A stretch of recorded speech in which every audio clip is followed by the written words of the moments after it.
Assalamualaikum warahmatullahi wabarakatuh. Nama saya Afada alias Sasti Raksanu Ramadan dengan NIM 24220024. Di sini saya akan mewawancarai dua orang hebat di lingkungan masyarakat saya. Kami akan membahas seputar ruang lingkup masyarakat yang pastinya sangat menarik untuk dibahas. Mau tahu siapa saja narasumber hebat tersebut? Ayo kita ulik. Nah, di sini saya sudah bersama narasumber pertama. Perkenalkan Pak, nama saya Afada Alia. Apakah boleh Alia mewawancarai Bapak? Oh boleh, silakan. Baik Pak, sebelum itu boleh Bapak memperkenalkan diri dahulu secara singkat? Baik, terima kasih. Baik Alia, dalam rangka tugas Alia di kuliah. Bapak nama Nis Rizal.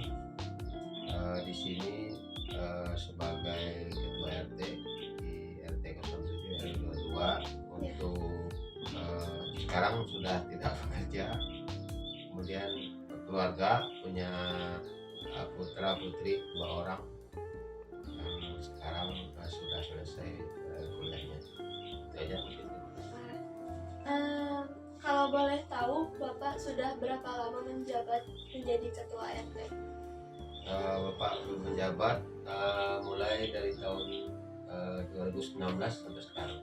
Semoga Bapak lancar terus selama menjadi ketua RT ya Pak. Amin. Kita lanjut aja Bapak ke soalan yang pertama. Ya. Menurut Bapak, bagaimana pandangan Bapak tentang kondisi masyarakat di lingkungan kita pada saat ini? Kalau untuk warga di lingkungan RT ini, alhamdulillah cukup kondusif, cukup silaturahmi terjaga dengan baik. Sehingga warga juga untuk lingkungan ini cukup aman. Antar warga juga silaturahmi terjaga dengan baik. Ya. Baik, Kak. Lalu, apakah menurut Bapak warga di sini itu cukup aktif dalam kegiatan sosial? Kalau lingkungan sini cukup aktif dari kegiatan sosial, misalnya kegiatan yang ada di lingkungan. Kita biasanya ada kegiatan Agustusan atau kegiatan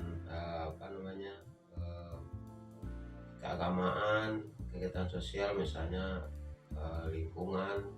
Rata-rata warga sini cukup aktif dan antusias dan semangat untuk mengikuti kegiatan yang diselenggarakan. Baik. Lalu bagaimana dengan dalam hal politik seperti pemilu atau musyawarah warga? Apakah warga di sini cukup aktif? Kalau dalam hal pemerintahan, misalnya dalam pilkada, pemilu, dan kegiatan yang kegiatan 5 tahunan gitu, itu cukup aktif. Mereka rata-rata antusias untuk memberikan hak suaranya baik di pilkada maupun untuk nasional pemilu. Ya. Mungkin pertanyaan selanjutnya akan lebih menggali ke dalam masyarakatnya ya Pak. Menurut Bapak, apa masalah terbesar yang berkaitan dengan nilai-nilai kewarganegaraan di lingkungan ini? Contohnya seperti kurang toleransi atau apatisme, tidak peduli dengan sesama, seperti apa Pak? Di lingkungan ini pada umumnya warga atau masyarakat di sini pada umumnya kalau toleransi cukup tinggi. Ya memang tergantung karena kita merupakan komplek. Memang ada sebagian kecil saja yang mungkin ada yang kurang peduli atau apatis atau tidak kurang bergaul lah gitu. Tapi pada umumnya rata-rata masyarakat di sini atau warga di sini cukup solid dan cukup aktif ya dalam kegiatan yang ada di lingkungan ini. Cuma sebagian kecil saja mungkin yang kembali kepada mungkin karakternya seperti itu. Ada yang senang bermasyarakat, ada yang menyendiri atau yang ya sedang-sedang aja gitu. Ya, saya kira begitu. Lalu, apakah masyarakat di lingkungan sini memahami hak dan kewajibannya sebagai warga negara? Bisa Bapak berikan contoh? dalam lingkungan ini misal kita punya aturan, contohnya kalau kita ada iuran lingkungan atau ada iuran sosial gitu, dan rata-rata juga warga cukup berpartisipasi, punya kontribusi untuk dan lebih peduli ya, dan pada umumnya lebih peduli dengan lingkungan yang ada di sekitar ini untuk untuk membantu, dan kewajibannya rata-rata mereka penuhi. Lalu dengan permasalahan tersebut, seperti ada beberapa orang yang kurang peduli atau apatis terhadap masyarakat lain, itu apa dampaknya terhadap kehidupan masyarakat sehari-hari?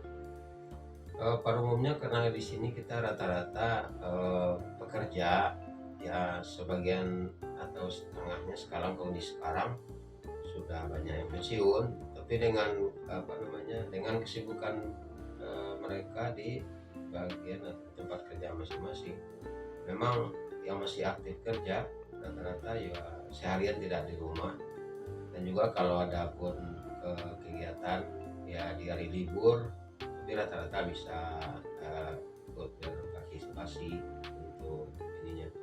Cuma ya sebagian kecil juga mereka yang kesibukan dan juga punya kesibukan dengan keluarga di hari libur, ya ada beberapa juga yang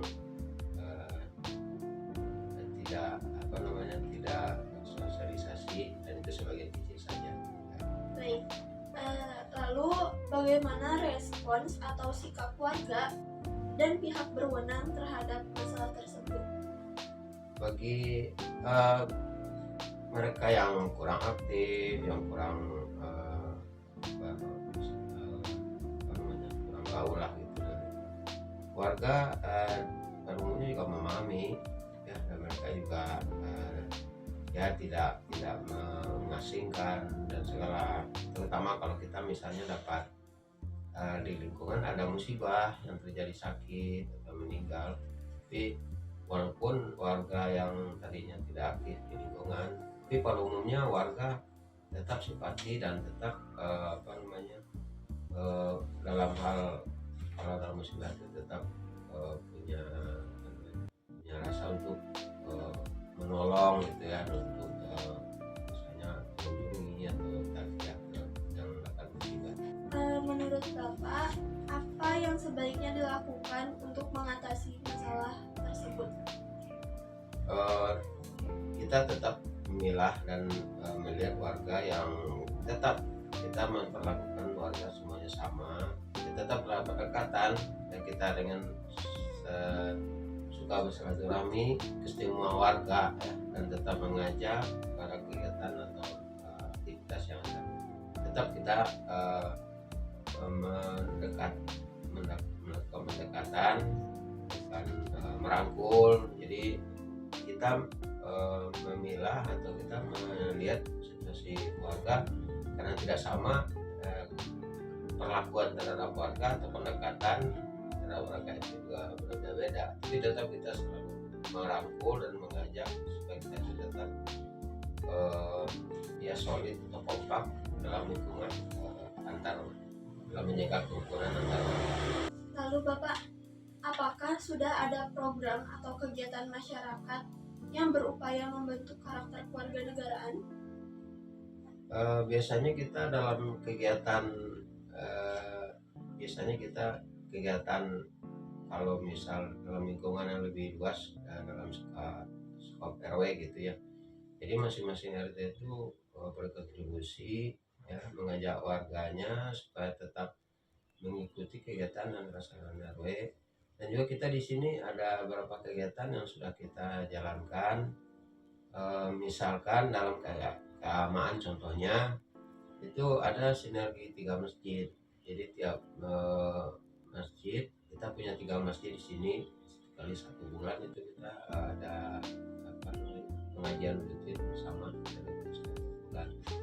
Kemudian dalam kegiatan yang lainnya, kebetulan di lingkungan kita ini ada UMKM yang dikelola oleh RW, yaitu pasar Sabtu, dan itu juga untuk mengajak warga yang punya usaha bisa menawarkan atau berjualan, kemudian juga nanti warga juga bisa bisa belanja lebih dekat, sehingga dengan ada kegiatan adanya dari keagamaan atau sosial atau UMKM, kelihatannya juga kehidupan di lingkungan ini cukup harmonis, cukup solid, dan kelihatan lebih kompak ini. Jadi mereka merasa, yang punya usaha merasa diberi fasilitas untuk mengembangkan usaha, dan kita juga ada beberapa seperti ada kuliner, ada young fashion, dan juga ada usaha-usaha yang lainnya, dan tetap itu disupport bersama RW, sehingga warga yang mengelola usaha beri keleluasaan atau beri fasilitas, dan warga juga tidak terganggu dengan usaha-usaha mereka. Memang ada baik-baik di sini, kelihatan saling menghargai. Lalu dengan adanya kegiatan masyarakat tersebut, apakah bagaimana efektivitasnya? Maksudnya apakah kegiatan masyarakat tersebut efektif dilaksanakannya atau ada kendalanya, Pak? Ya, dalam pelaksananya pasti ada beberapa ya terkendala juga ada ya, misalnya dalam melakukan kegiatan yang ada, terutama ya kalau di warga sendiri ya mungkin kendalanya dari dananya ya. Kemudian dari pemerintah sini kendala, misal kita partisipasi, karena di lingkungan kita juga untuk infrastruktur kita membenahi sendiri ya, karena kita lingkungan di sini belum masih tanggung jawab developer, belum bisa pemerintahan daerah KPB. Jadi dalam lingkungan kita juga mungkin perbaikan jalan dan lain-lainnya, kendala kita itu kita harus mengumpulkan dana karena kita belum ada anggaran langsung dari itu, dan kita usahakan, tapi alhamdulillah biasanya tetap dalam menggalang dana ini antusias atau animo dari warga dalam kebersamaan berjalan ini cukup baik. Baik, Pak. Mungkin pertanyaan terakhir, apa harapan Bapak terhadap generasi muda terkait kewarganegaraan? Baik, di lingkungan kita ini sekarang itu sudah banyak yang sedikit sekali sekarang yang dari yang masih anak-anak SD, SMP sudah. Cuma dalam lingkungan ini generasi muda yang ada juga diikut sertakan dalam kegiatan sosial, misalnya kegiatan-kegiatan perayaan kebebasan itu dari RW juga dikelola, ya, dibentuk Karang Taruna itu. Jadi mereka juga diajak berkontribusi, belajar, berlatih, berorganisasi, dan setiap kalau kegiatan-kegiatan 17-an biasanya itu dibina atau diserahkan atau diajak Karang Taruna, sehingga mereka juga bisa menghandle, merencanakan, dan juga sebagai pelaksana teknis lapangan biasanya Karang Taruna diajak, sehingga mereka juga belajar untuk melatih diri sehingga nanti akan mengintegrasi sehingga nanti cara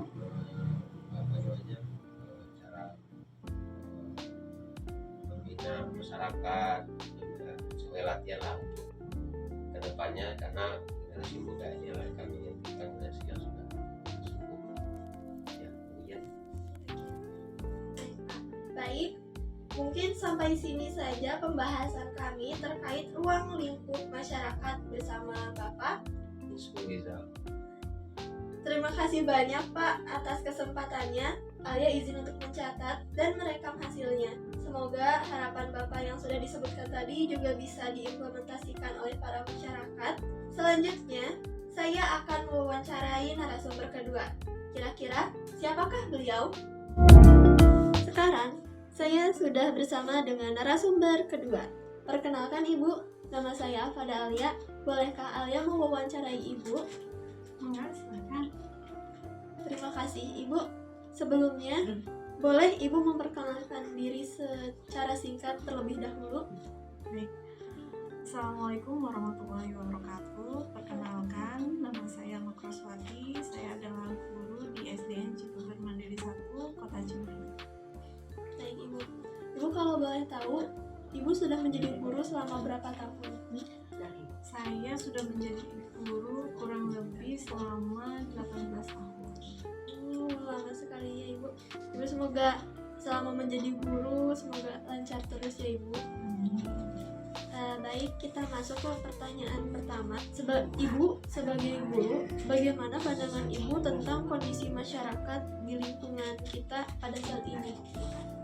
Kondisi masyarakat di lingkungan, khususnya barangkali karena saya tinggal di Kota Cimahi, jadi kondisi masyarakat Cimahi pada umumnya yang saya rasakan adalah mereka ramah dan semangat kegotong royongan itu sangat terlihat, juga kekeluargaannya sangat kental sekali.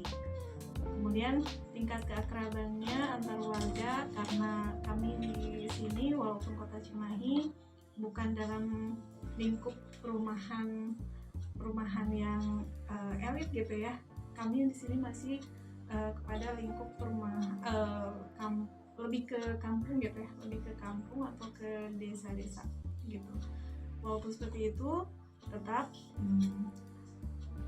kondisi masyarakat ini sangat menyenangkan menurut saya. Baik Bu. Lalu apakah menurut Ibu warga di sini cukup aktif dalam kegiatan sosial? Iya, alhamdulillah warga Kota Cimahi ini khususnya lingkungan saya, warga relatif aktif dalam kegiatan sosial lokal, misalnya seperti arisan gitu ya, arisan RT, kemudian ada posyandu, kerja bakti, kemudian ada yang namanya untuk sistem keamanannya kita menerapkan sistem ronda, dan pengelolaan sampah juga yang seringkali digencarkan di Kota Cimahi ini. Sekarang pengelolaan sampahnya berbasis rukun warga atau berbasis RW gitu. Jadi lebih tertata lagi.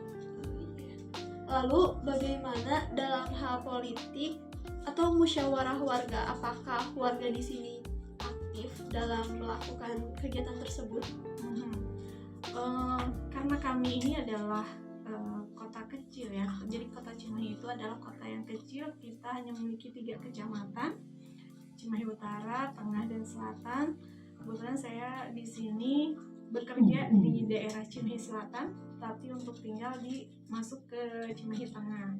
Nah, karena lingkupnya kecil, ketika untuk urusan kegiatan politik itu, alhamdulillah masyarakat di sini sangat berantusias sekali, apalagi ketika musim pemilu atau pemilihan wali kota. Nah, partisipasi masyarakat sangat besar karena masyarakat ini sangat excited untuk memilih pemimpinnya. Kenapa? Karena ya itu tadi, ketika kota kecil itu pemimpin sangat menentukan baik dan buruknya kemajuan dalam suatu kota. Kemudian sehingga tingkat partisipasi pemilu itu akan sangat meningkat. Untuk musyawarah warga, alhamdulillah senantiasa digelar rutin. Tentu barangkali tidak semua masyarakat bisa mengikuti ya, namun kami mencoba untuk meluangkan waktu di mana masyarakat penduduk sekitar itu bisa mengikuti kegiatan rutin ini, musyawarah warga itu. Lalu mungkin pertanyaan selanjutnya akan lebih menggali ke dalam masyarakatnya. Menurut Ibu, apa masalah terbesar yang berkaitan dengan nilai-nilai kewarganegaraan di lingkungan ini? Contohnya seperti kurangnya toleransi atau terlalu percaya dengan berita walaupun itu ternyata hoax, atau mungkin apatis masyarakatnya atau tidak peduli dengan sesama, atau mungkin ada yang tidak taat pada aturan. Baik, mungkin saya jabarkan satu persatu ya. Kalau untuk masalah terbesar di sini, alhamdulillah sejauh ini tidak ada masalah terbesar yang kita hadapi gitu ya, karena setiap masalah insya Allah kita selesaikan dengan cara kekeluargaan. Masyarakat di sekitar kami juga tidak semua muslim, tentu ada Kristennya, beragam dengan kepercayaannya gitu. Namun dalam hal ini insya Allah kami senantiasa menjunjung toleransi, karena masyarakat di kami juga, kita sebagai warga negara Indonesia yang baik, menjunjung tinggi ideologi negara, ada Pancasila tentu saja, dan hal itu semua tentu akan meminimalisir yang disebut dengan intoleransi tersebut, sehingga kita bisa saling menghargai. Walaupun misalnya kemarin Idul Adha kita saling berbagi gitu ya, dan hal itu sangat menjunjung sekali kekeluargaan kami, agar masyarakat di sini lebih lebih akrab lagi gitu ya, dan saling menghormati satu sama lainnya. Kemudian untuk hoax gitu ya, atau hoax penyebaran informasi yang belum tentu kebenarannya, kami memiliki grup WA sendiri, yaitu grup lebih lingkup kecil, yaitu grup RT gitu ya. Ketika ada sesuatu hal, misalnya kampung sebelah atau RT sebelah terjadi pencurian, misalnya apakah ini benar atau tidak, nah itu bisa kami minimalisir dengan grup ini, sehingga ketika ada berita-berita yang tidak baik, tentu di dalamnya akan kita klarifikasi terlebih dahulu sebelum berita ini muncul keluar. Kemudian apatisme, insya Allah tidak ada di sini, walaupun kami mungkin beragam ya, yang namanya masyarakat itu akan selalu beragam, baik dari mata pencairannya, kemudian ekonominya, status sosialnya, itu pasti beragam. Namun dalam hal ini kita senantiasa menjunjung tinggi nilai-nilai kekeluargaan. Berikutnya untuk ketidakpatuhan aturan ya. Untuk ketidakpatuhan aturan itu tentu di setiap masyarakat juga tidak semuanya lurus gitu ya, tidak semuanya itu berkelakuan baik. Barangkali masih saja ada untuk oknum-oknum yang memang seringkali melanggar aturan. Salah satu contohnya yaitu membuang sampah ke selokan, dan ini menyebabkan setiap musim hujan atau setiap ada hujan itu pasti banjir, dan ini sangat sulit gitu ya. Siapakah oknum yang melakukan hal tersebut itu untuk bisa diketahui, memang akan sangat sulit. Akhirnya ya sudah, ketika ada hal seperti itu terjadi banjir, mau tidak mau kita harus membersihkan lingkungan sekitar. Lalu, apakah masyarakat di sini memahami hak dan kewajibannya sebagai warga negara? Bisakah Ibu berikan contoh? Karena kami di sini kota kecil gitu ya, senantiasa melihat perkembangan dari kota kami gitu ya. Alhamdulillah warga masyarakat kota Cimahi ini sangat mengetahui dan sangat memahami arti dari hak dan kewajiban sebagai warga negara yang baik. Salah satu contohnya misalnya ketika pemilu, khususnya pemilihan umum kota Cimahi, wali kota Cimahi, mereka sangat excited sekali untuk mengeluarkan hak pilihnya.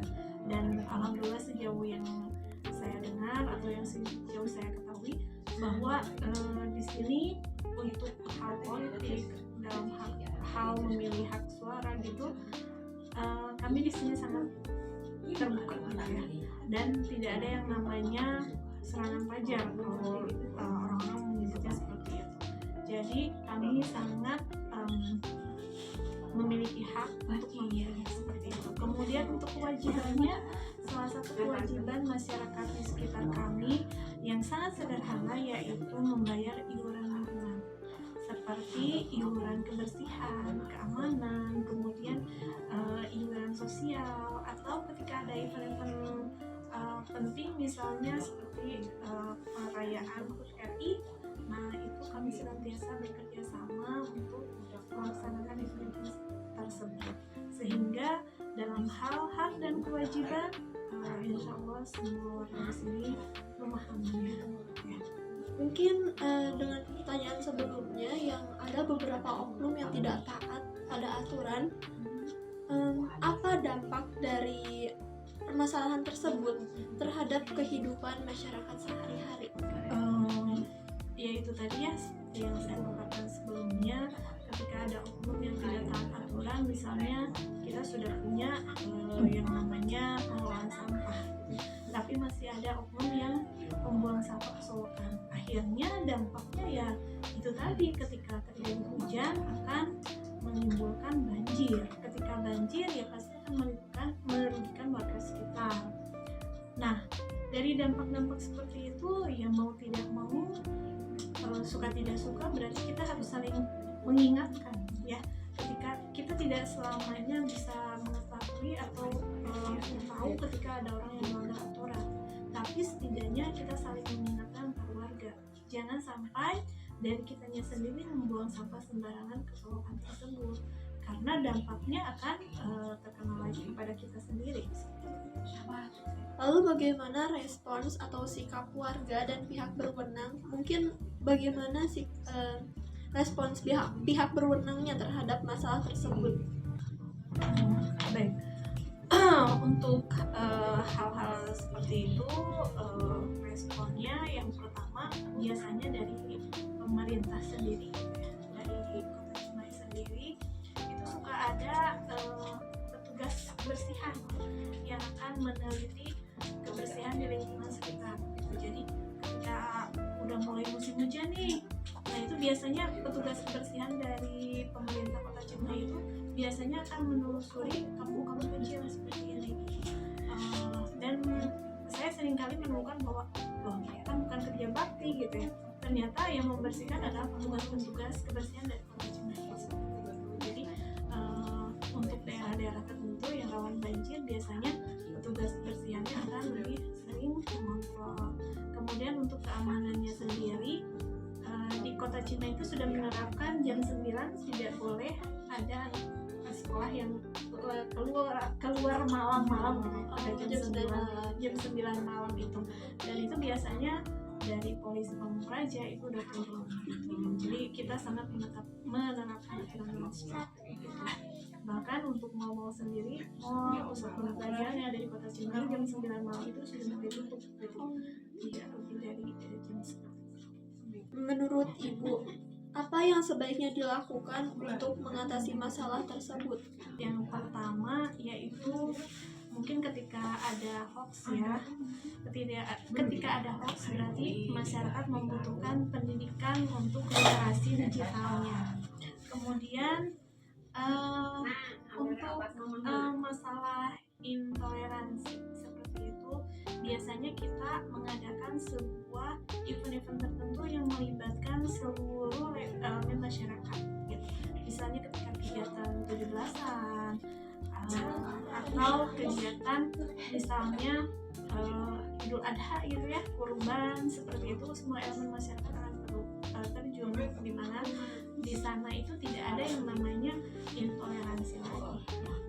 Kemudian untuk pelibatan generasi mudanya dalam hal ini Karang Taruna gitu ya, masyarakat di sini alhamdulillah mereka itu memiliki kelompok paguyuban sendiri, di mana kreativitas anak muda itu tertampung dalam sebuah wadah, baik itu kreativitas seninya atau kreativitas UMKM-nya. Lalu, apakah sudah ada program atau kegiatan masyarakat yang berupaya membentuk karakter kewarganegaraan? Insya Allah sudah ada ya, sudah ada program untuk membentuk karakter kewarganegaraan, biasanya dengan yang sederhana barangkali yang untuk generasi mudanya, yaitu Karang Taruna, di mana di dalam Karang Taruna ini melibatkan generasi muda yang tadi saya sebutkan. Mereka memiliki paguyuban sendiri di mana mereka bisa mengekspresikan kelebihannya, misalnya yang kelebihan kesenian itu mereka bisa mengapresiasikan di sana, dan kebetulan ketua RW-nya gitu memfasilitasi, dia memiliki sedikit lahan, dan di sana biasanya basecamp dari Karang Taruna tersebut gitu ya. Jadi UMKM-nya, wirausahanya itu ada di sana, dari anak muda, kemudian ibu-ibu rumah tangga yang memiliki kelebihan untuk membuat misalnya kue kecil, biasanya ada di sana. Efektivitasnya cukup baik dalam meningkatkan keaktifan peran masyarakat sekitar, kemudian insya Allah untuk jangkauannya sendiri ini masih di rukun warga ya, karena kita memiliki rukun tetangga yang cukup banyak, jadi masih dalam lingkup rukun warga. Baik Ibu, mungkin pertanyaan terakhir, apa harapan Ibu terhadap generasi muda terkait kewarganegaraan? Baik, generasi muda diharapkan menjadi agen perubahan yang kritis, kemudian toleran menuju generasi yang lebih baik lagi di masa yang akan datang, kemudian mampu memfilter informasi sebelum disebarkan gitu ya. Tentu saja dengan literasi digital ini yang harus lebih mumpuni untuk anak-anak muda zaman sekarang. Kemudian aktif berpartisipasi dalam musyawarah lingkungan serta memelihara semangat gotong royong, kekeluargaan yang kemudian semangat kewarganegaraan yang baik. Semoga mereka tumbuh menjadi warga negara yang bertanggung jawab serta menghargai perbedaan. Terima kasih Ibu atas jawaban yang sudah diberikan. Alia izin catat dan rekam hasil dari pembahasan kita kali ini. Semoga harapan yang sudah Ibu sebutkan tadi juga bisa benar-benar terjadi dalam lingkungan masyarakat kita. Gimana nih? Narasumbernya hebat semua kan pada saat memberikan gagasan? Inti dari wawancara saya kali ini yaitu semoga masyarakat lebih peka dan peduli lagi dengan lingkungan di sekitarnya. Dan kita sebagai generasi penerus bangsa harus mengikuti jejak generasi di atas kita yang masih terus menjaga kerukunan dan kebersamaan dalam ruang lingkup masyarakat. Sekian dari saya, Afada Alia. Wassalamualaikum warahmatullahi wabarakatuh.